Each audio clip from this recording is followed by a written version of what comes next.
Bismillahirrahmanirrahim. Assalamualaikum warahmatullahi wabarakatuh. Innal hamdalillah nahmaduhu wa nasta'inuhu wa nastaghfiruh wa na'udzu billahi min syururi anfusina wa min sayyiati a'malina. May yahdihillahu fala mudhillalah wa may yudlil fala hadiyalah. Asyhadu an la ilaha illallah wahdahu la syarikalah wa asyhadu anna Muhammadan abduhu wa rasuluh. Sallallahu ala nabiyina Muhammadin wa ala alihi wa ashabihi wa man tabi'ahum ihsan ila yaumiddin, amma ba'd. Jemaah salat maghrib rahimani wa rahimakumullah. Alhamdulillah, di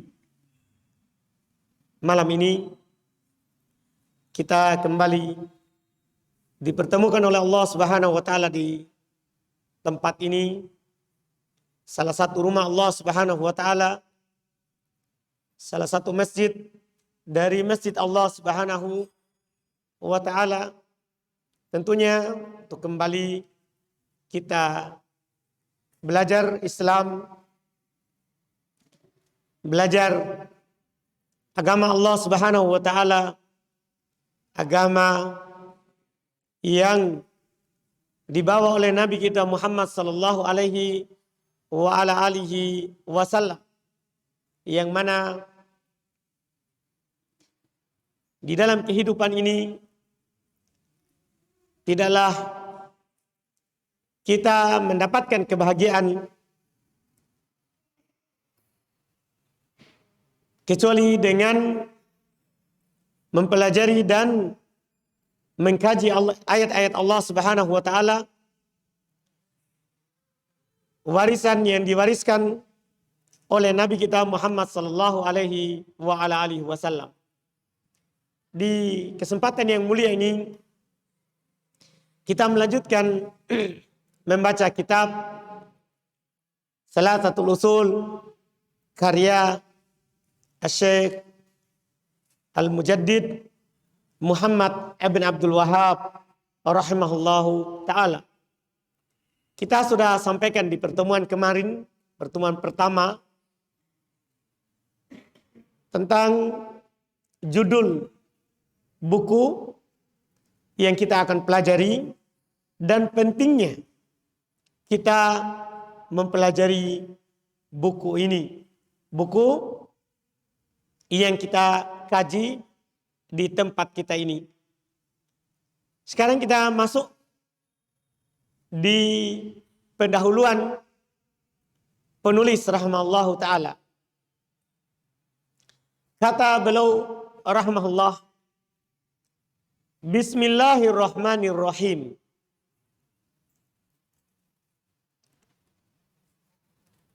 Penulis di sini memulai tulisan beliau terkait dengan 3 landasan pokok yang wajib kita ketahui dan wajib kita pelajari dalam agama kita, agama Islam. Belum memberikan beberapa pendahuluan sebelum masuk ke inti pembahasan.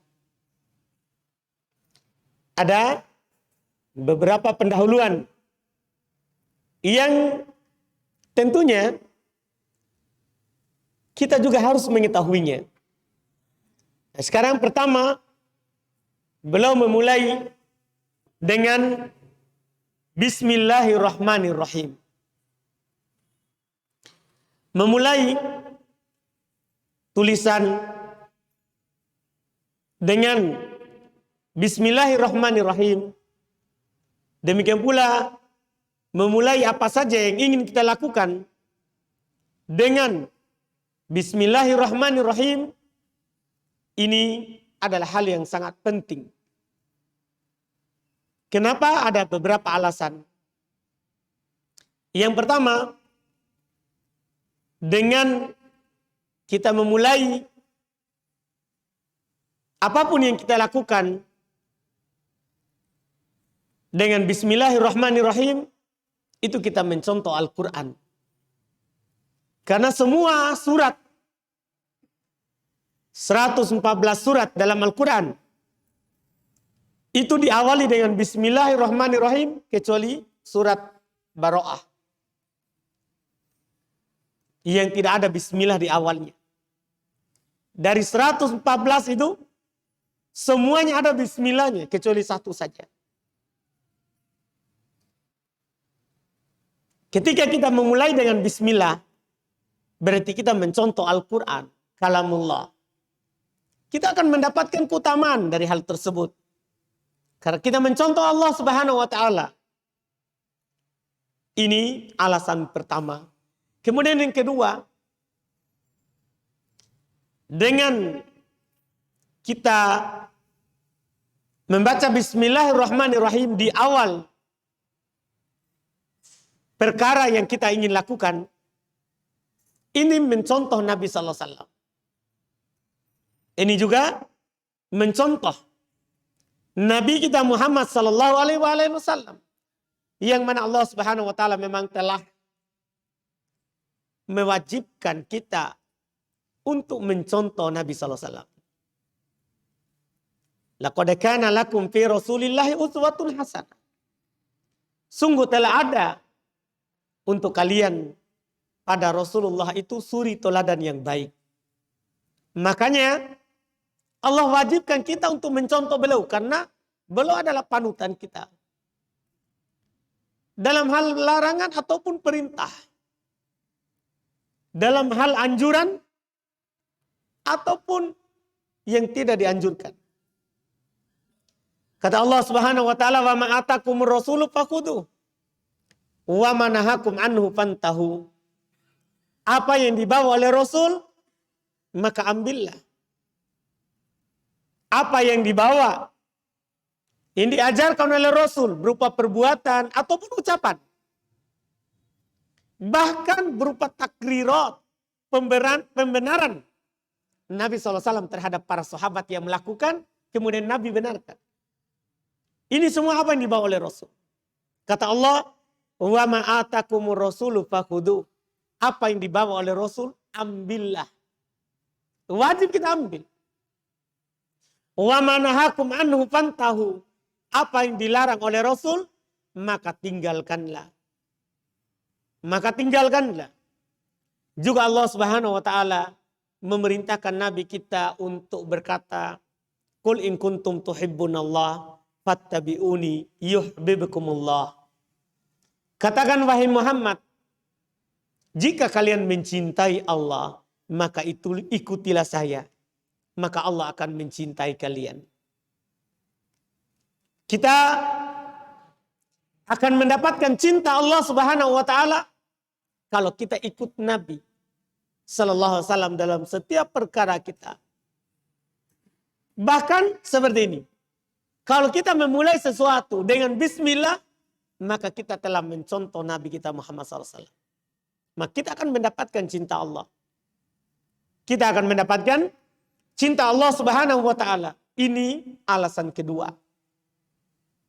Kenapa kita memulai dengan Bismillahirrahmanirrahim? Alasan ketiga, bahkan ini adalah kalau kita lakukan, berarti kita mencontoh para nabi dan rasul Allah. Mereka juga kalau menulis surat dan yang semisalnya, mereka pakai Bismillahirrahmanirrahim. Seperti Nabi kita Muhammad SAW. Kita lihat Nabi Sulaiman. Ketika datang berita yang dibawa oleh hud-hud, burung. Bahwa ada di sana sebuah kerajaan yang menyembah matahari. Raja mereka adalah perempuan. Ketika mendapatkan berita itu, maka Nabi Sulaiman menulis surat kepada raja tersebut, Ratu Saba. Di antara isi suratnya, dikatakan oleh Ratu Saba itu ketika dia bacakan kepada para menterinya, qalat Ya ayuhal mala, inni ulkiya ilaya kitabun karim. Innahu min Sulaiman. Innahu bismillahirrahmanirrahim. Ini contoh. Bahkan kalau kita lakukan, ya, bahkan kita mencontohi para nabi dan rasul Allah sebelum Nabi kita Muhammad SAW. Kata ratu itu, wahai al-mala, itu para petinggi dari kerajaannya. Dilemparkan kepada saya tulisan surat yang mulia. Dia adalah surat dari Sulaiman. Sungguh surat itu dimulai dengan Bismillahirrahmanirrahim. Ini tulisannya. Ini alasan kalau kita menulis sesuatu, maka mulailah dengan Bismillah. Mulailah dengan Bismillah. Karena mencontoh Al-Quran, mencontoh Nabi kita Muhammad SAW, bahkan mencontoh nabi-nabi sebelum Nabi kita Muhammad SAW. Ini alasannya. Dari sini kalau antum kirim SMS, WA, pakainya bukan Assalamualaikum, tapi Bismillah. Karena Nabi tidak Assalamualaikum. Ketika beliau kirim surat ke Raja Romawi, Herakl, belum tidak mulai dengan Assalamualaikum, tapi Bismillahirrahmanirrahim bin Muhammad bin Abdullah.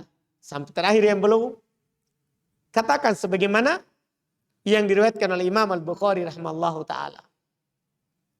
Jadi sunnahnya itu pakai Bismillah. Dengan alasan yang kita sampaikan tadi.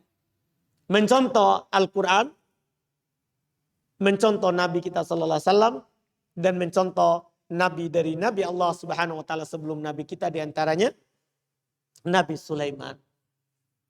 Ini alasan kita memulai tulisan kita Bismillahirrahmanirrahim. Adapun makna dari Bismillahirrahmanirrahim yang kita sering ucapkan, apa artinya? Apa artinya kalau saya bilang Bismillahirrahmanirrahim? Ini perlu kita tahu, karena sering kita lafadzkan, tapi kadang tidak tahu, tidak hadir maknanya. Ini ucapan pendek, tapi maknanya luas. Bismi, ini Bismillahirrahmanirrahim. Ini terdiri dari 5 kata. Kata pertama bi. Kata kedua ism, bismi itu kata kedua. Kata ketiga Allah. Kata keempat ar-Rahman. Kata kelima ar-Rahim. Bi kata pertama itu maknanya disebutkan oleh para ulama lil isti'anah. Bermakna meminta pertolongan. Jadi ketika kita bilang bi, dengan memohon pertolongan. Itu arti bi. Itu arti bi. Setiap kita bilang ini berarti kita memohon pertolongan kepada Allah. Kadang kita tidak hadir itu. Dia. Itu sudah bentuk penghambaan kepada Allah. Karena memohon pertolongan kepada Allah, itu adalah ibadah kepada Allah. Sebagaimana yang kita maklumi di surah Al-Fatihah yang sering kita baca. Allah Subhanahu wa ta'ala selalu menyuruh kita untuk baca itu di solat kita. Iyyaka na'budu wa iyyaka nasta'in. Hanya kepadanya kita beribadah dan hanya kepadanya kita minta pertolongan. Makanya kalau kita memulai sesuatu, bilang Bismillahirrahmanirrahim. Karena ada permintaan pertolongan di dalamnya. Dari mana kita tahu? Bi itu artinya lil isti'anah. Fungsinya itu untuk memohon pertolongan. Ini bi. Bismi, kata kedua ismi. Ismi itu nama. Terjemahannya. Nama terjemahannya. Berarti sampai di sini kita katakan dengan memohon pertolongan melalui wasilah bertawasul dengan nama. Bertawasul dengan nama. Tawasul itu boleh. Kalau tidak ada kesyirikannya. Seperti ini. Bertawasul kepada Allah. Jadi dengan memohon pertolongan melalui nama Allah. Ini kata ketiga. Allah. Apa artinya Allah? Allah maknanya Dzul Uluhiyah. Ia memiliki hak untuk diibadahi. Jadi ketika kita menyebut Allah, berarti kita mengakui dialah sembahan kita semata. Kalau ditahu maknanya. Banyak orang ucapkan Allah, cuman kadang dia masih berdoa kepada kuburan, masih berdoa kepada pohon, masih berdoa kepada orang soleh. Kenapa? Kan tidak paham makna Allah. Karena tidak paham makna Allah. Allah maknanya Dzul Uluhiyah. Ia memiliki hak untuk diibadahi. Karena ada firman Allah Subhanahu wa taala dalam Al-Qur'an yang menyatakan hal tersebut. Dzalika bi annallaha huwal haqq. Demikian itu karena Allah yang berhak untuk diibadahi. Untuk diibadahi. Wa anna ma yad'una min dunihil batil. Dan bahwasannya apa yang diibadahi selain Allah itu batil. Kalau ada orang menyembah Allah, tapi juga menyembah selain Allah, maka yang selain Allah ini batil. Hanya Allah yang hak. Hanya Allah Subhanahu wa taala yang hak. Karena Allah maknanya al-ilah, al-ma'lu, al-ma'bud.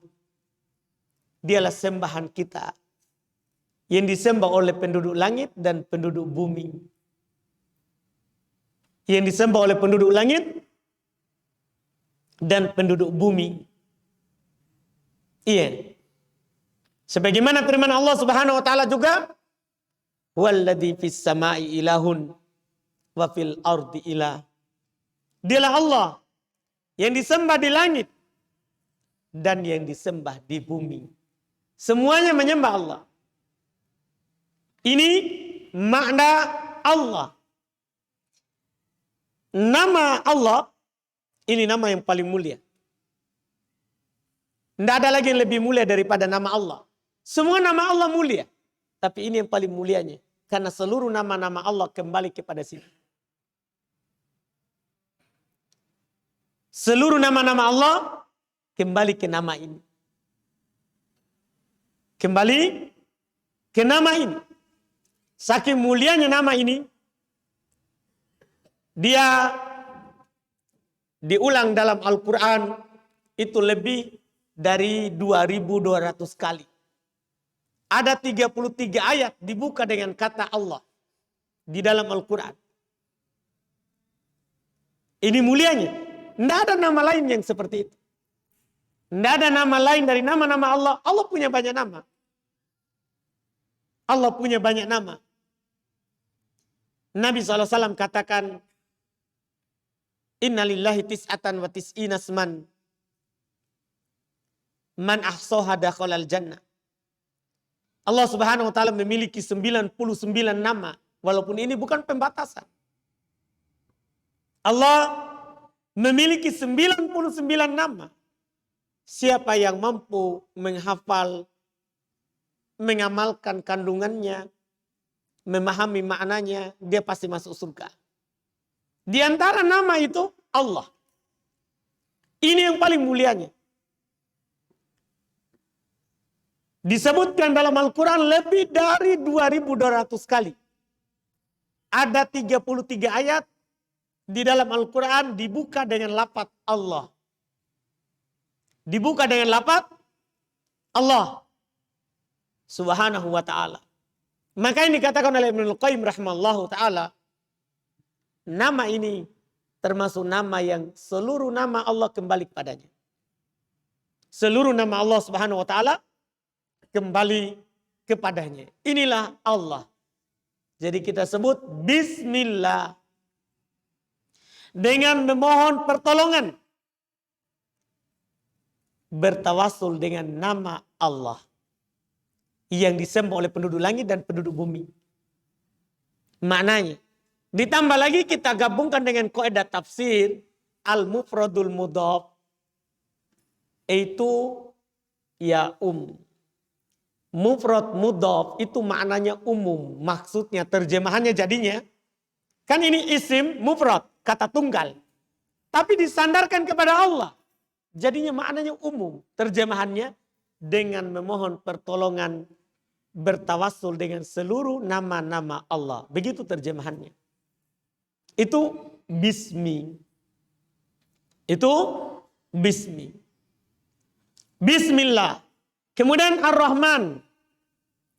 Ar-Rahman. Ar-Rahim. Ar-Rahman, Ar-Rahim. Sebenarnya dia mustaq. Pecahan dari Rahimah. Satu kata asalnya. Pecahan dari satu kata. Itu Rahimah yarhamu rahmatan. Rahman, Rahim. Yang maha penyayang. Lagi maha pengasih kita terjemahkan. Cuman nama ini memiliki makna yang dalam. Ar-Rahman itu artinya Dzur-Rahmal Wasi'ah. Ar-Rahman artinya Dzur-Rahmal Wasi'ah. Ia memiliki rahmat yang luas. Itu makna Ar-Rahman. Ia memiliki rahmat yang luas, yang meliputi segala sesuatu. Tidak ada yang lepas dari rahmat Allah. Allah berfirman, wa rahmati wasi'at kulla syai'. Rahmatku, kata Allah, meliputi segala sesuatu. Rahmatku, kata Allah, meliputi segala sesuatu. Dalam hadits yang diriwayatkan oleh Imam Al-Bukhari dan Imam Muslim, Nabi SAW beliau bersabda, Inna lillahi mi'atu rahmah. Allah Subhanahu wa taala memiliki 100 rahmat. 100 rahmat. Kita tahu berapa yang kita dapat di dunia ini? Kata Nabi SAW, anzala minha rahmatan wahidatan bainal jin wal ins wal an'am wal hawam. Allah Subhanahu wa taala turunkan di dunia ini satu rahmat saja. Itu dibagi oleh jin, manusia, hewan ternak, dan hewan buas. Semua yang melata di bumi ini, termasuk kita. Itu dapat semuanya satu rahmat, dia bagi-bagi. Satu rahmat saja yang Allah turunkan. Itu luasnya rahmat Allah. Kita hidup di dunia ini, ibu sayang anak, bapak sayang kepada anaknya, suami sayang pada istrinya, muslim sayang kepada muslim yang lain. Iya, bahkan hewan, tidak ada induk yang menginjak anaknya. Kalau dia injak, pasti angkat, padahal tidak punya akal. Pada hewan tidak punya akal. Kenapa bisa? Itu karena rahmat Allah. Kata Nabi, Inna lillahi mi'atu rahmah. Allah Subhanahu wa taala memiliki 100 rahmat. Anzala minha rahmatan wahidah bainal ins wal jin wal an'am wal bahaim wal hawam. Allah menurunkan satu rahmat saja. Dibagi antara jin, manusia, hewan ternak, dan hewan buas. Fiha yata'atafun. Dengan rahmat itu mereka saling menyayangi. Dengan satu itu. Wabiha yatarohamun. Dengan sebab rahmat itu mereka saling merahmati. Mereka saling merahmati. Wa akharallahu tis'an wa tis'ina rahmatan yarhamu bihal ibad yaumal qiyamah. Dan Allah Subhanahu wa taala akhirkan 99 rahmat di hari kiamat yang Allah merahmati dengannya hamba-hambanya di hari kiamat. Jadi hanya satu rahmat. Kita sudah seperti ini hidup. Bisa teratur. Kita bisa saling memahami. Saling melengkapi. Yang kaya butuh miskin, yang miskin butuh kaya. Laki-laki butuh perempuan, anak kecil butuh orang besar. Semua. Sampai di masjid butuh orang. Kalau bukan karena rahmat Allah, tidak mungkin masjid terisi. Dan orang mau masuk masjid. Ini semua karena satu itu rahmat. Itu menunjukkan luasnya rahmat Allah Subhanahu wa ta'ala. Ini namanya, ini makna dari Ar-Rahman. Dzur rahmatil wasi'ah. Yang memiliki rahmat yang luas. Jadi kalau kita terjemahkan ini bismillah yang kita sering ucapkan. Yang sering kita tulis. Yang kita jarang pahami maknanya. Jadi sampai di sini kita bilang bismillahirrahman. Dengan memohon pertolongan. Bertawassul dengan seluruh nama Allah. Yang memiliki rahmat yang luas. Yang meliputi jin, manusia, hewan. Semuanya. Sampai situ. Kemudian Ar-Rahim. Ar-Rahim. Apa arti Ar-Rahim? Ya, saya bilang tadi satu kata sama sebenarnya. Rahman, Rahim asalnya cuma satu. Cuman dia memiliki makna yang berbeda dengan Rahman. Apa itu? Disebutkan oleh para ulama makna Ar-Rahim dzur rahmatil wasilah. Ia memiliki rahmat yang sampai kepada siapa yang dikehendaki. Kalau Rahman umum, semua dapat. Kafir beriman semua dapat rahmat. Itu Rahman. Kalau Rahim, ini rahmat khusus sampai kepada orang khusus. Tidak kepada semua orang. Makanya terkait dengan seluruhnya makhluk Rahman. Semuanya kafir beriman itu semuanya hamba Rahman. Tapi kalau orang beriman tidak dipakai Rahman tapi Rahim.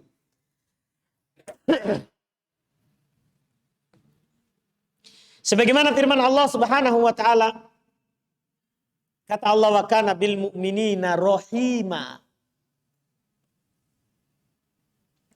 Adalah Allah Subhanahu wa taala terhadap orang-orang beriman rahima, pakai rahim. Tidak pakai Rahman. Tidak pakai Rahman. Karena Rahman itu umum, beriman ataupun kafir dapat. Bahkan jin, manusia, hewan dapat. Tapi kalau Rahim itu khusus yang dikehendaki oleh Allah, rahmat khusus. Wa kana bil mu'minina rahima. Adalah Allah Subhanahu wa taala sangat penyayang terhadap orang-orang yang beriman. Mereka beriman karena Allah sayang kepadanya. Orang kafir tidak beriman karena Allah tidak sayang kepadanya. Itu dia. Dari inilah Allah Subhanahu wa taala tidak mengazab, menyiksa siapa yang dirahmatinya. Dan menyiksa yang tidak dirahmati. Allah berfirman, yu'adzibu man yasha wa yarhamu man yasha wa ilaihi tuqlabun. Allah menyiksa siapa yang dikehendaki. Allah merahmati siapa yang dikehendaki.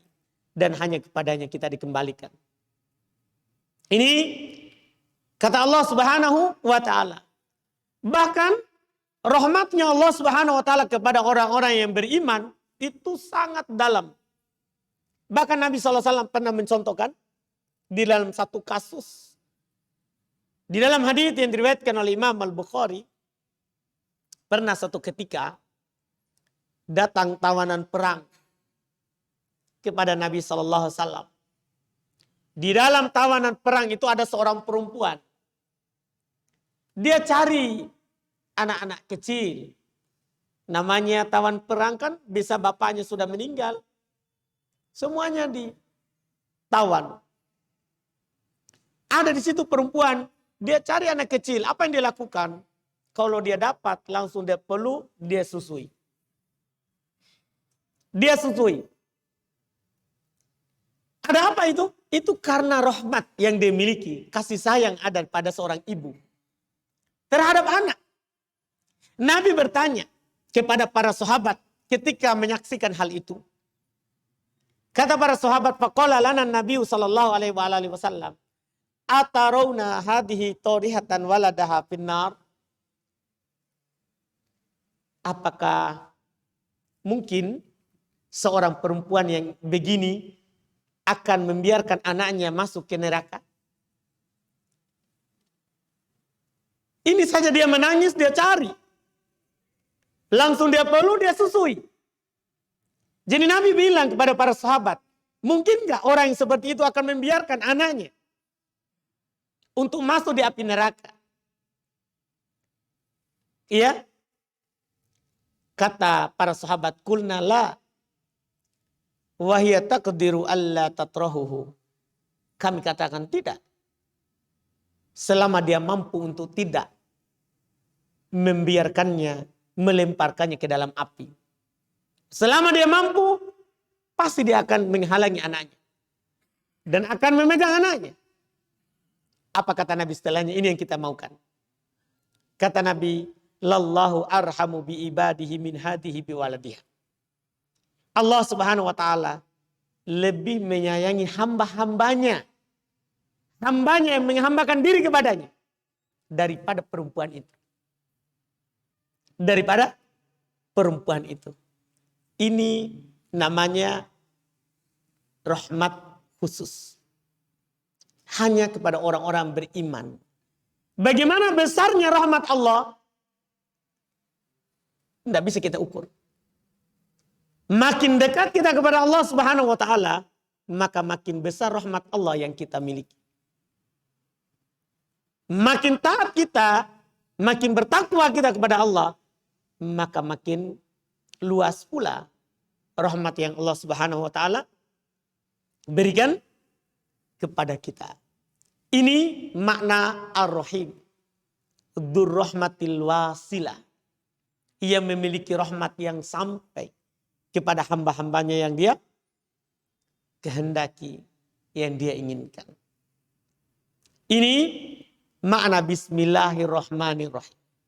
Kita cukupkan hanya bismillah. Insya Allah kita lanjutkan lagi di pertemuan yang akan datang. Kalau ada pertanyaan silakan.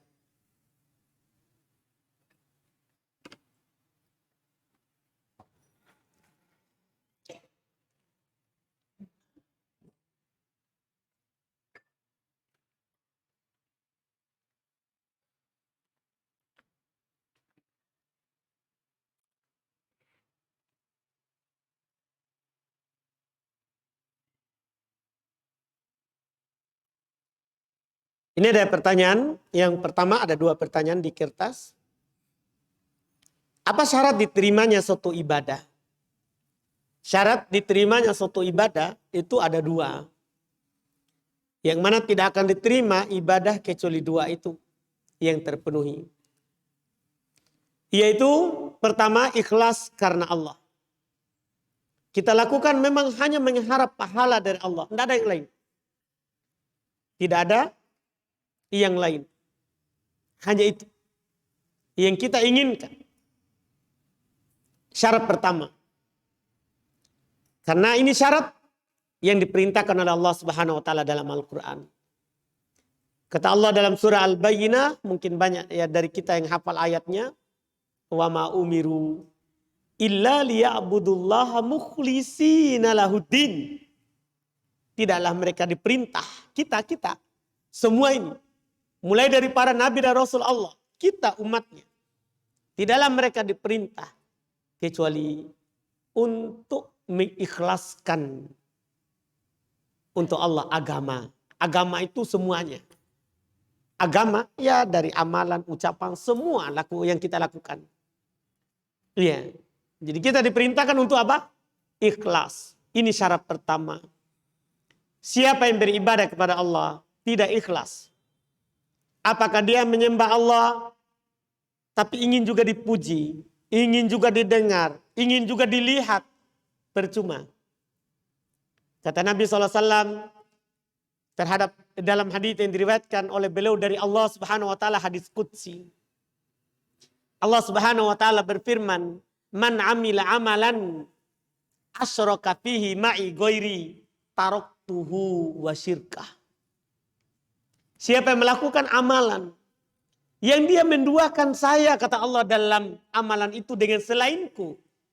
Dia beramal karena Allah, cuman dia juga ingin dilihat oleh orang. Ini. Jadi dia beramal karena Allah, tapi dia duakan Allah dalam amalan itu. Dengan selain Allah. Apa kata Allah? Taraktuhu wa syirka. Saya tinggalkan dia dan yang dia sekutukan itu. Percuma. Tidak ada nilainya kalau tidak ikhlas. Ini syarat pertama. Syarat yang kedua adalah mutaba'atur Rasul. Harus yang kita lakukan itu pernah Rasul lakukan. Atau pernah Rasul ucapkan. Atau pernah Rasul benarkan. Dilakukan di masa beliau. Dan Nabi benarkan. Ini syarat kedua. Ini syarat kedua ini tentunya berdasarkan firman Allah Subhanahu wa taala, "Wa ma atakumur rasulu fakhuduh. Wa ma nahakum anhu fantahu." Apa yang dibawa oleh Rasul maka ambillah. Itu yang diperintahkan untuk diambil, yang dibawa oleh Rasul. Dan apa yang dilarang oleh Rasul maka tinggalkanlah. Demikian pula firman Allah Subhanahu wa taala, "Qul in kuntum tuhibbunallaha fattabi'uni yuhibbukumullah." Katakanlah, kalau kalian mencintai Allah maka ikuti saya. Maka Allah akan mencintai kalian. Iya, akan mencintai kalian. Artinya kita akan dianggap beribadah kepada Allah, ikhlas kepada Allah. Kalau yang kita lakukan itu ikut Nabi. Ikut Nabi SAW. Ini syarat kedua. Iya, ini syarat kedua. Ini juga yang ditegaskan oleh Nabi SAW di dalam hadits Abu Hurairah. Riwayat Imam Al-Bukhari rahimahullah. Kata Nabi, "Kullu ummati sayadkhuluna al-jannata illa man aba." Setiap umatku akan masuk dalam surga, kecuali yang tidak mau. Kecuali yang tidak mau. Ini menunjukkan syarat ini nanti. Syarat dari beramalan itu harus ini yang kedua terpenuhi. Para sahabat bertanya, "Man ya'ba ya Rasulullah?" Siapa itu yang tidak mau, wahai Rasulullah? Kata Nabi, ciri-cirinya yang mau dan tidak mau masuk surga. Man ata'ani dakhalal jannah wa man asoni faqad aba. Siapa yang taat kepadaku, dia bergerak, dia lakukan kalau saya lakukan. Dia lakukan kalau saya lakukan. Itu namanya taat Nabi. Dia tinggalkan kalau Nabi tinggalkan, taat Nabi. Iya. Dia seperti itu. Itulah yang mau masuk surga. Waman asoni faqad aba. Siapa yang maksiat, tidak mau ikut saya, itulah yang tidak mau. Nabi ke sini, dia ke sini. Itulah yang tidak mau masuk surga. Walaupun dia bilang saya muslim. Saya mau masuk surga. Tapi kalau tidak ikut Nabi, itu percuma. Walaupun dia ikhlas. Dia beramal murni karena Allah. Tapi tidak pernah dicontohkan. Tidak pernah dianjurkan oleh Nabi. Maka percuma, terbuang sia-sia. Terbuang sia-sia. Iya. Dan tertolak. Dan tertolak. Dalam hadits Aisyah radhiyallahu taala anha, Nabi SAW bersabda, "Man amila amalan laisa alaihi amruna fahuwa raddun." Siapa yang melakukan sebuah amalan, tidak ada dalam amalan itu perkara kami, perintah kami, maka dia ditolak. Maka dia ditolak. Inilah dua syarat diterimanya ibadah. Tanpa dua syarat ini tidak akan ada ibadah kita yang diterima oleh Allah Subhanahu wa taala. Walaupun banyak. Walaupun banyak. Kemudian pertanyaan yang kedua.